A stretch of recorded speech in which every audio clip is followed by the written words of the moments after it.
Welcome back to SFA News Live at the Moscone Center here in San Francisco. It's the 2018 show. We're just getting started. The energy in the room, the people in the room, you could see it behind me. And also with me is someone who was on our retailer panel this morning, Richard Tarlov. Thank you so much from Canyon Market. Now, what I love about having you here is your purview is probably different than any other retailer. You've worked for Balducci's and Zabar's and just about everybody. You've consulted for everybody. Canyon Market is yours. You're here in the Bay Area. So I've got to get into that brain. What do you see as you walk up and down these aisles, and what's the future of food? The future of food is hard to predict, except that it's changing so quickly.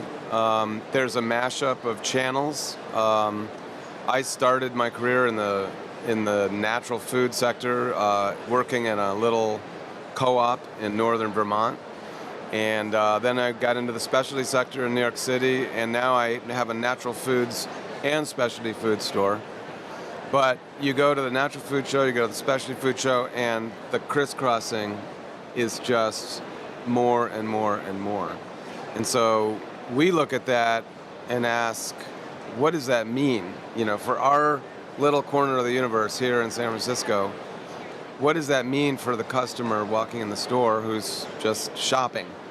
And we are a store where people buy all their groceries for their families. And so we've got to think about the specialty side of it, the natural food side of it, the clean food angle, which is huge for us and our customers. And I mean, it really is a dynamic space that you've got to be thinking about all the time. So I mentioned it this morning during our session, but what really took me, and I never thought about this before, is your audience, your customers, not your audience, but your customers are, you know, Silicon Valley entrepreneurs who are changing the world with technology, who have lots of money, and they come to your store for personal service, for personal advice, being tactile, if you would, just the opposite of what they do every day in their business life. Talk to us a little bit about that and what you think they're really looking for and how that's going to lead us to the future of dealing with consumers. Yeah, I wouldn't make too much of the headline version of that story because it is true, you know, the people building the technology that we're all fascinated and riveted to every day and that's driving, you know, our media markets and so on. Those people are here in San Francisco in the Bay Area. Many of them are commuting down to the peninsula or downtown and they live in our neighborhood, but they are people who have families, who eat, who have to buy food, and many of those customers are people who have a strong value in local, in the personal relationship with their community. I don't know if that is a heightened drive because they're working in cubicles or they're working in virtual spaces all the time.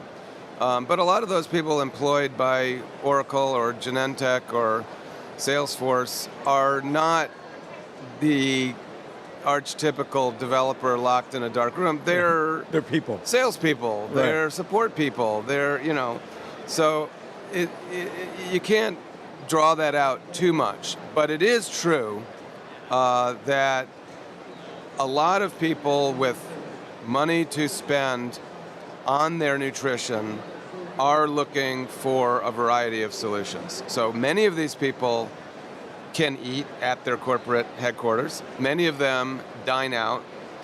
But I would say that all of them prepare food at home sometime. And so we're trying to stay ahead of what they want. And what they want, it sounds like a cliche at this point, is convenience, which means more prepared things or ready to cook things. And so admittedly, we're a little behind the 8 ball on that. We haven't been as aggressive on preparing marinades and things like that to put things in. But we're doing that now. And so that's a function of just what you see in the store. You see pre-packaged, fresh cut in our butcher shop, but pre-packaged meats, premium steaks that are just flying out the door. Yeah. And you don't even really see the people grabbing them, but you know that they are. And so, but yet the butcher counter, the two-order butcher counter is busy also. So we know we have to feed that convenience thing. In fact, we just bought some new equipment to create more space for that exact specific sector. So when you look at the Fancy Food Show in particular and walking up and down the aisles, and you've had a couple hours to do that since our discussion, what are some of the trends that you're seeing that either reinforce what you're doing or some that have surprised you?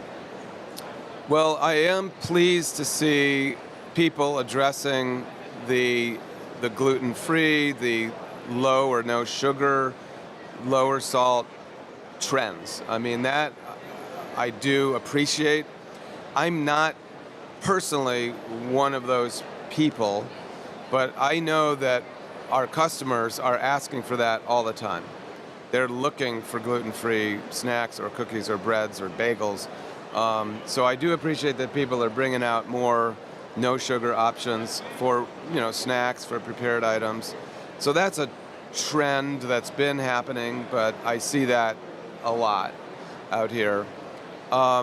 Snacking, as we all know, it's unbelievable, is a huge thing, and it's actually the least interesting segment to me. Not that I don't snack, I do, but I just look out there and I think, if I was going to start a food business, it would definitely not be a snack. I mean, it just seems so difficult to get into that space. But look at the success of these things. And you look at the makeup of the snacks, where they're using ancient grains, that they've got some more exotic flavors to them, that it's not your typical chips in a bag, but a lot more than that, and also adding a lot more protein to these snacks. So, while we can call them snacks and that's the category, they're more like mini meals that when somebody needs a pick-me-up in the afternoon, it's not reaching for that Snickers bar, but it's reaching for this high-protein,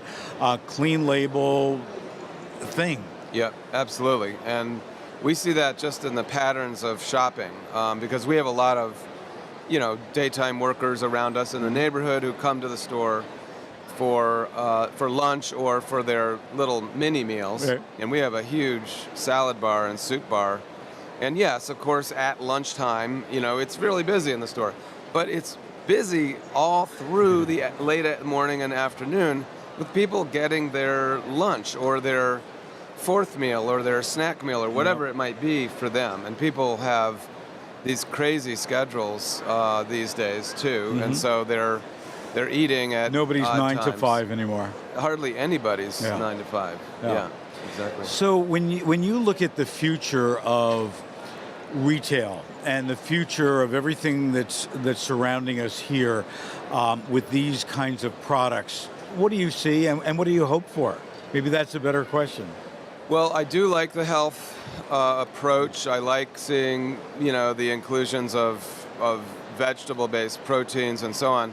What I really appreciate is people coming out with snack items or meal replacement items that aren't junk food in a different format.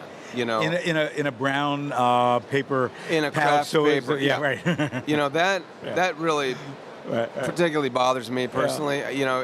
Something that's just a refined product that's made of organic sugar or organic flour is still junk food. Right. So I do appreciate that certain things are being made in a different way, and I don't know if this is actually the manufacturing technology or the food chemistry, but people coming out with different kinds of bars and things like that. It's not just the kind of cardboard Right. bar. I mean, there's a lot of different options that serve different purposes. It might be a post-workout type of thing. It might be a meal substitute that's filling, but kind of helps you eat a few less calories during the day. It could be a kid's snack. So there's a lot of those solutions coming up, which I like to see.